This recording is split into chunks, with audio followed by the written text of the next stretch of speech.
Hello, everybody. We're sitting here with Chris Kelty. Chris has had his own landscape finish grade business for 40 plus years. We're coming into 46 years here with ours. And also, I'm a business coach, Profits Unlimited, been helping contractors since 1990 understand the business side of their business. And Chris came in today to pick up a check. He does some snow work for us in the wintertime.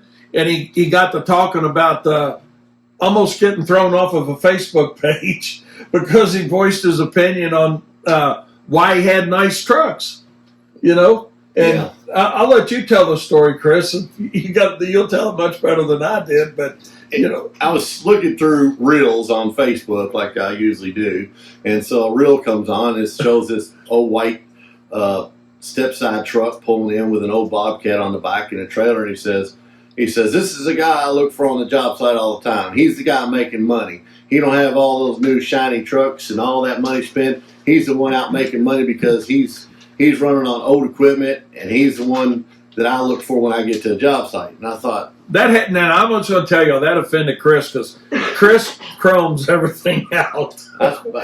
He goes from the piece of shit truck extreme to the chromed out wheels. I go to the point where no one wants to put dirt in the back of my truck because they look that good. But the thing is, I wasn't cutting the guy down for having an older truck because we all started that way. I mean, I think you started with a station wagon and a trailer behind it. 75 Caprice Classic. There you go, yeah. And I started with a snowmobile trailer. Yeah. That, man, I thought I was big time when I wasn't putting those push motors in the trunk. I got me a 6-foot snowmobile trailer, 30 inches wide. Man, I rode those two Murray push motors up in there. Man, I thought I had something. Yeah, well, I got lucky. I had a 72 Datsun, and then I had a little box trailer that my dad had bought to just haul some lumber around to do little stuff he was doing for my grandma and grandpa. So I used his box trailer, so I was pretty lucky with that. But yeah, I had a little riding mower, push mower, and a weed eater, and some hand tools up there, and I was we was rolling. Guy. So we ain't making fun of anybody on how you do what you do. What I responded back to this guy though, in kind, is I said, I don't think that's true. I said the bottom line is a guy that pulls up on a site like that, especially if he's in business for any length of time, doesn't understand that he can't be what he needs to be to the customer when he's wrenching on his stuff. I said, when you got a truck like that and you're always under the hood trying to get the job, you're not making money because you're not showing up to make the money. Right. I said, you're saying he's making all the money because he's the smart guy. I'm the dummy for the brand new truck and brand new equipment and trailer, but yet I seem to make it to every job site I'm going to, and when I pull up, I look professional. Yeah. You know, I mean, I got made all the money that he's quote unquote saving on not having a decent mode of transportation, regardless of what it is, working on it all the time. Those are ours. He could be out providing service to somebody. Right. And then he doesn't have to worry too if the guy calls him and says, "Hey, I got to have this job done today." He says, "I'm sorry, I can't make it. My truck, blew a head gasket last night, and I got to pull the top of my motor off to rebuild it." So. Because I think they questioned your ability on wrenching, didn't they? Yeah. So then after I said this, because I said I had $120,000 trucks, and I just soon pull up with them on a job site, and then about 6 guys chimed in angrily and sent pictures of their trucks and their trailers and said, "I've been using this 25-year-old truck. I have to wrench on it every now and then," but he goes, "At least I'm a mechanic and do more than what I do every day." And basically, like I had no mechanical skills. So I basically chimed back in and said, "Don't take for 1 minute that I don't have great mechanical skills. I can pull a motor out, rebuild it, and put it back in if I choose to. I just don't choose to do it anymore. And so I'd rather be on the job site making money doing what I do for a living than being a mechanic." And then I can afford nice stuff to drive around. And then I can afford nice stuff. I'll tell you one story. I pulled into a neighborhood one time. It was out in, I think, Glen Oaks, and half the houses out there were $600,000 to $800,000. And there was some concrete guys working across the street. And their 4-wheel trailer had 3 wheels on it. Their Bobcat was so roached. I mean, did it look worse than ours? It looked bad. Yours don't look bad. You're just, you're not a Bobcat guy. I am, but his Bobcat was trashed. They were using a screwdriver to jump it to get it started. they had beat up old trucks with all these old forms and stuff, and I come pulling in with 4 of my trucks. And as soon as I pulled in the neighborhood, every one of them stopped and was just staring. All the work ended. I go to get out, and one of the guys screams over, "Are you here to work or have a truck show?" And all I said to him in response, I said, "I'll tell you what, I'll make sure you leave first so you can draw the DOT off my trail with your pile of crap." And he got quiet from there, you know.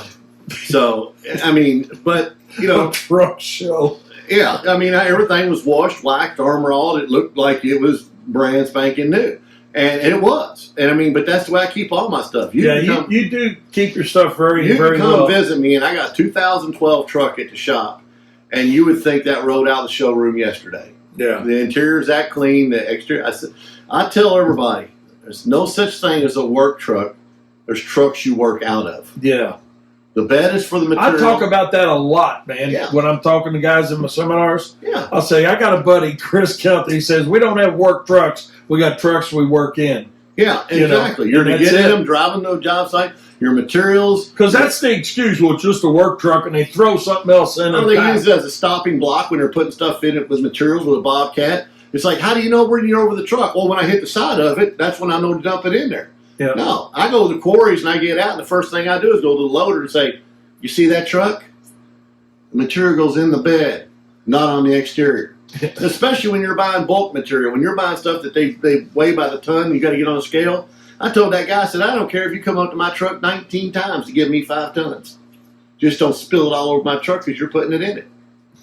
You know, then when they heat the bucket up, and as they're driving your truck, everything's just cascading off the bumping top. down the side of it and hitting your doors and your windows and your mirrors and everything else. And then they're like, "Oh, well, it's just a dump truck." No, it's not.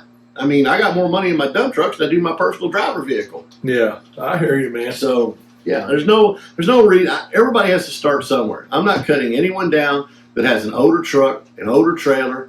And if I see you keeping it clean, trying to take care of it, trying to professionalize your business, and you just can't get to that next level yet, which I totally understand, because trust me, it's a hard pill for me to bite off some of the expenses that I go look at these trucks and what they want for them.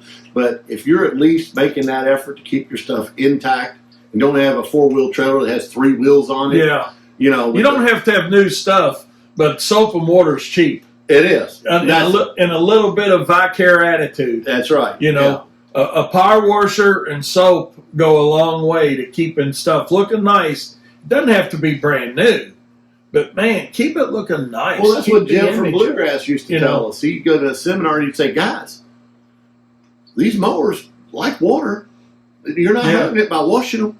Yeah. You know, I used to wash my mowers, armor all the tires. I mean, they all look like they were. you're like us, man. Hell, we just bought a $7,000 power washer.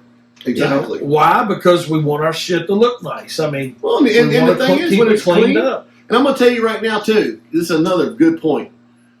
I always wash my stuff before I take it to the mechanic. My employees think I'm absolutely nuts. What are you doing that for? I said, because when you bring a clean piece of equipment into a mechanic, he wants to work on your stuff first. Because when he's looking at a mower that's piled up with grass and leaves all over it and garbage, and he knows he's going to spend 30 minutes just getting to the nut and bolts from all the leaves and garbage you got on, he don't want to work on your stuff. So you get pushed to the back of the line. I'm always first in, first out, because they're like, "Chris takes good care of his stuff. We respect what he does." I had Jim even tell me, he said, they brought a truck in, it was 20 years old, wanted to put a salt spreader in it. And Jim said, he goes, "The only reason I'm putting this salt spreader in for you all is because Chris owned this truck." He goes, "I know everything in it's clean and I can find the wiring." Yeah. And he did. He put a salt spreader in a 20-year-old truck. He said, anybody drives an old truck in, he won't put one in because it's too hard to find the wiring and what they're doing, because everybody's frames and stuff are so roached out. They just I'm don't like care you, about I keep them clean. And then if it gets to a point where it's diminishing returns, we move on to another one. Move to the next one. Yeah. All right, buddy. Well, keep that nice stuff going and clean. And we hear it all the time, too. I had a lady tell me one time, she says, "Well, I guess my job's going to make the first payment on that new truck." I said, "Yeah, probably so." Yeah. You know, sorry we got a truck payment. We pull up with a nice looking truck. Well, I mean, you know. But why don't we deserve that? And the thing is, I used to go give estimates in a Cadillac. People say, well, you must be expensive driving up a Cadillac. I'm like, if you're not looking for someone to do the job right, I'll leave. Yeah. That was my answer to him. Yeah. Oh, no. You come highly recommended. Well, why you got a brand new Lexus in the garage? Do I not deserve what you have? Just because I'm a landscaper? Yeah. I'm tired of the white collar community thinking the blue collar doesn't deserve what the white collar deserves. Yeah. Absolutely. We're the one keeping the white collar going to work. And the only person that could change it is you. That's exactly right. If you don't pick your standards up, no one else is going to pick your standards up. That's right. All right. Well, we'll see you next time. Thanks, Chris. Appreciate your Thank you, input. Wayne. I appreciate it. All Always glad right. to talk to you guys. Yeah.